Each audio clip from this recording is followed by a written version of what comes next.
Oh, okay. Don't get hit. But yeah, Donald Duck is such a... I like the Donald Duck universe more as well. I also like Carl Barks a lot, the stuff he did. The new DuckTales cartoon was also very fun. Life and Time of Scrooge McDuck is a phenomenal comic. Though I sadly am not as big of a fan of the creator of that comic as I used to be. Yeah, Donald is much more relatable. I mean, we all have that underdog experience, right? Unless you're born rich or something like that. Like, you're born rich and you won't have to work for the rest of your life. Which, granted, there are people who have that, but I think they're named Donald Trump. That's a hidden Mickey, but it's a weird hidden Mickey. Yeah, he and Don Rosa contributed a lot. The one thing I will say about Rosa, though, is that for the longest time, I was a very big fan of him. And I still have all his comics. I still like it. That's Mickey talk right there. Born rich. But then the new DuckTales cartoon came out a few years ago. And Don Rosa was very, very vocal about not liking what the guys did with the cartoon. Which I thought was just bad form. I know Don Rosa has a grudge against the Disney work environment. And that's probably for a good reason. I imagine that they exploited him. But that doesn't take away that the people who made DuckTales are people who are just as passionate about creating a good show as he is about creating good comics. Yeah, he was like talking smack and stuff. He was showing off the new designs for characters on his Facebook. And then he was like, well, this character now looks like a big fat pigeon. I don't like him anymore. And there were other things that were changed from... there were definitely elements in the DuckTales cartoon, the new one, that were borrowed from his comics. And he was like, whenever it was wrong, he was like, oh, but that's not good. And yeah, exactly. The reboot was a love letter. That's how I see it. And not everything in the reboot has to be completely faithful to what Barks or Don Rosa did, but Rosa was I think he was unfairly biased towards not liking it. And the other thing that then happened was that his admins came in and they were like, well, Don doesn't hate the new cartoon. In fact, he does not think anything about it because he doesn't care. And I'm like, okay, that's actually kind of worse in a way. So they tried to damage control, but in a way that I was like, no. It's just, it felt so malicious in a way, and I didn't like that. And that kind of made me not like Don Rosa. And that's sad, because I liked him a lot for a long time of my life. He was one of my comic book idols, basically.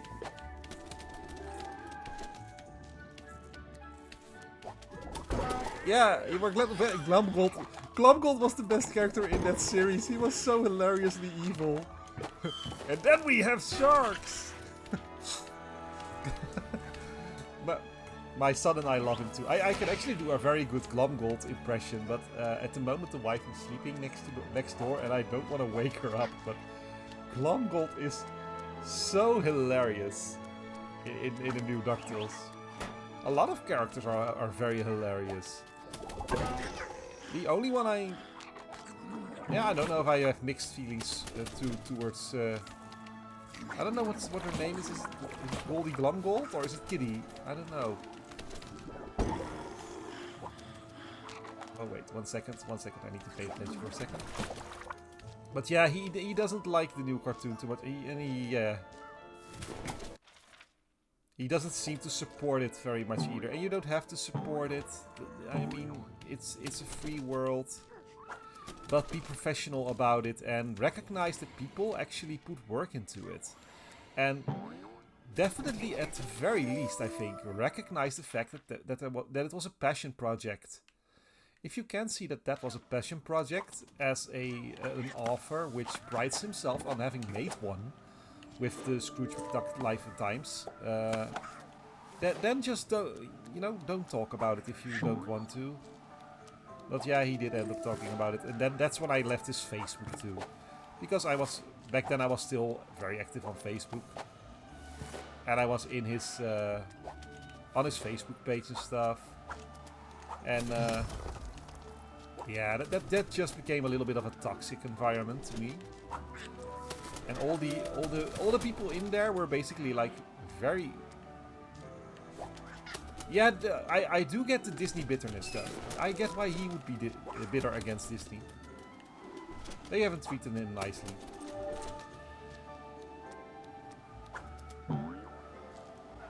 One second, I must get that key somehow, but how?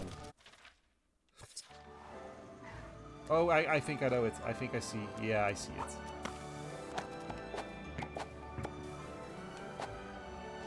Yeah, it was super toxic, yeah. It's sad though that stuff like that happens. We can also, it could also just be like, you know what, we all like the same thing. Let's just agree to have different opinions sometimes. How does that work? Come on. Let's just agree that we sometimes have different opinions, but respect each other for what we're trying to do and accomplish. And I think the people who made the DuckTales cartoon accomplished a whole lot. They basically married the comics to the Saturday morning cartoon, which is a feat in and of itself.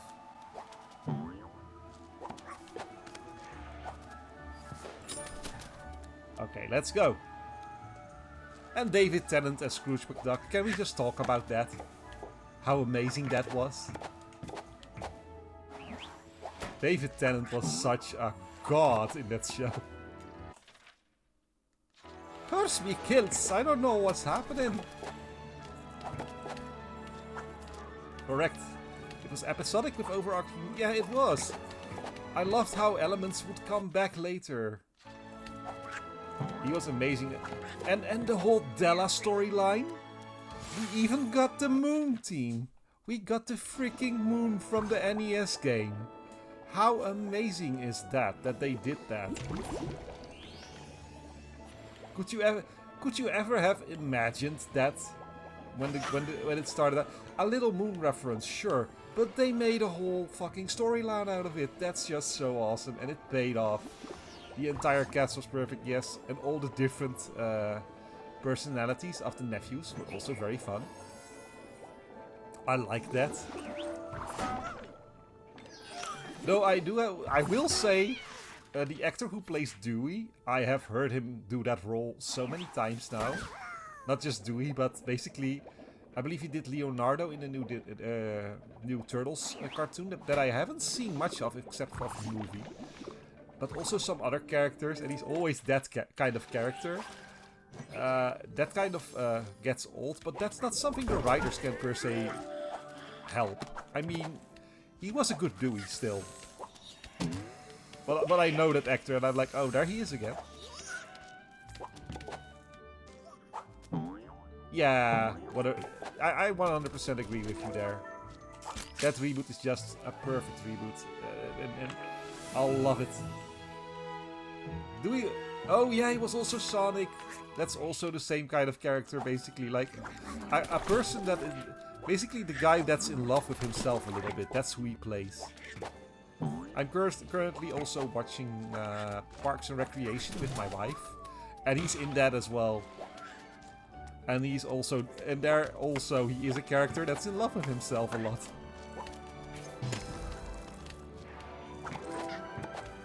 Let's get these little thingies.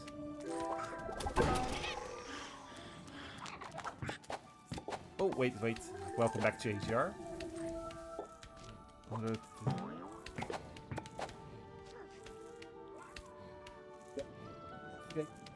That's probably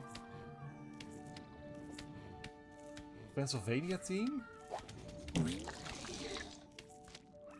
Oh wait.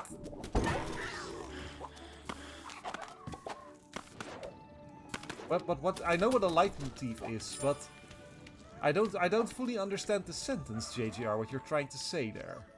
Because I'm very interested. But also Magicka the Spell in Season 1 as a big villain. That was also very good. And then having a brand new character in there as well. Which just worked.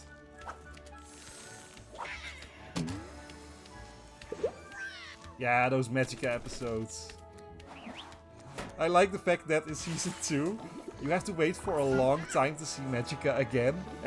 When you finally do, she's like totally depowered and she's like living in a bush or something. And she's like, I will get you. And she's like totally a hobo.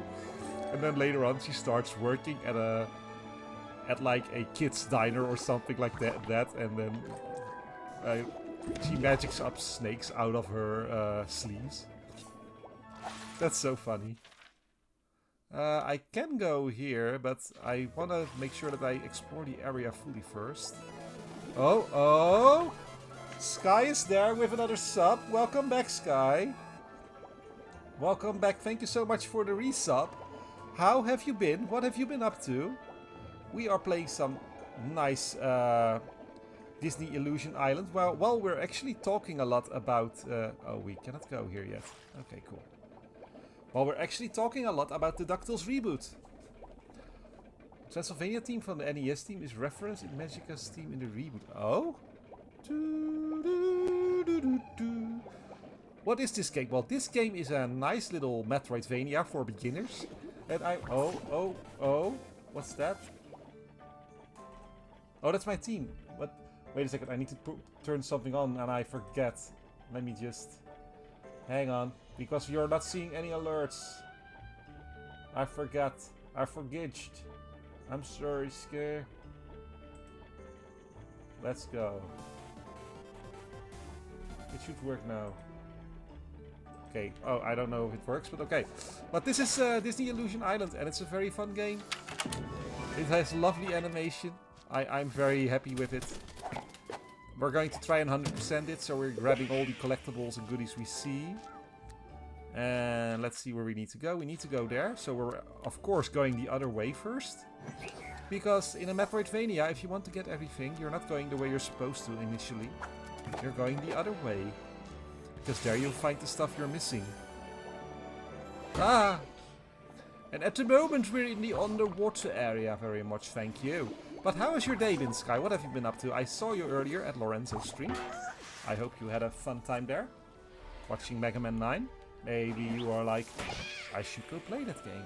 Because it's a good game. It's a hard game though. It's not for everyone. So I'll understand if you But yeah. Okay, let's see. We can go here apparently. There's a thing walking. I hate these enemies. Also very... Mega Man 9 is a sub goal? Is it? Oh, I should sub then again. I'm not sure about not going here. Maybe this is the area where I'm supposed to go, because there's all kinds of buttons here. I don't know what it will end up doing though. Oh, there's just a knapsack over there.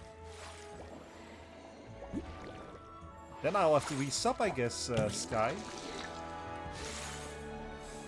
I guess I will have to do that. But thank you so much for your sub. You didn't need to do that, but you did. And that makes it all the more special. Here we go, we're going this way.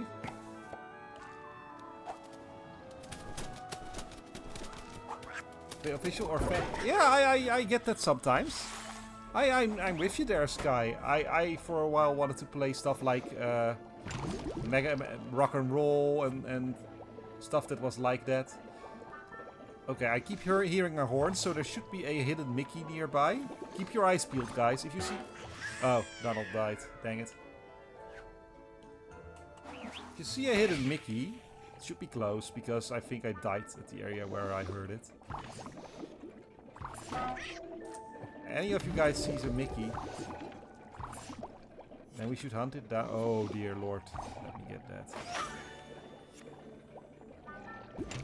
Where is it? I keep hearing... Oh, it's close to here. Where is it then?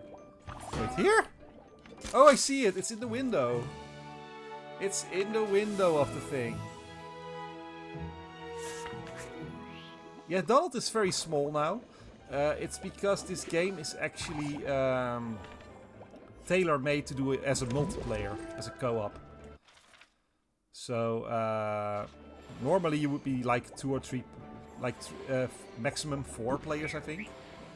And all players could basically go, well, not per se a different route, because that would be annoying.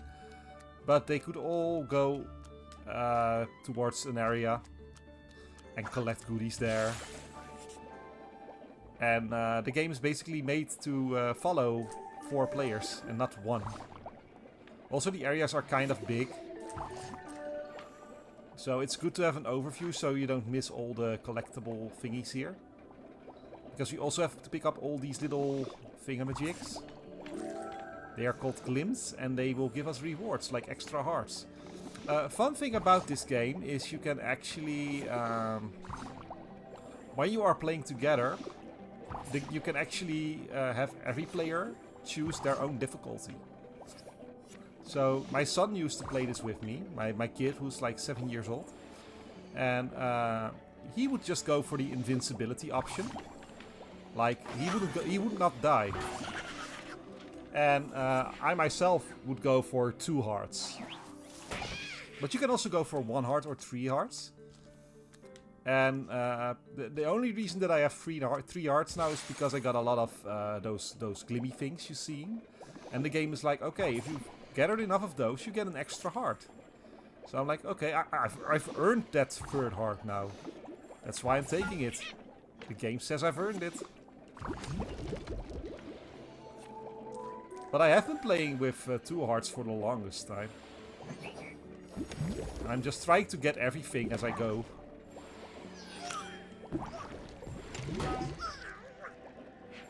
Because I don't want to do too much backtracking at the end. So it might look like I'm aimlessly swinging around, but I'm basically combing out the area a bit for the goodies. I hear another hidden Mickey. Where is it? Oh, there it is. There it is. We're also looking for hidden Mickeys. They are hidden across the area, and we have to photograph them.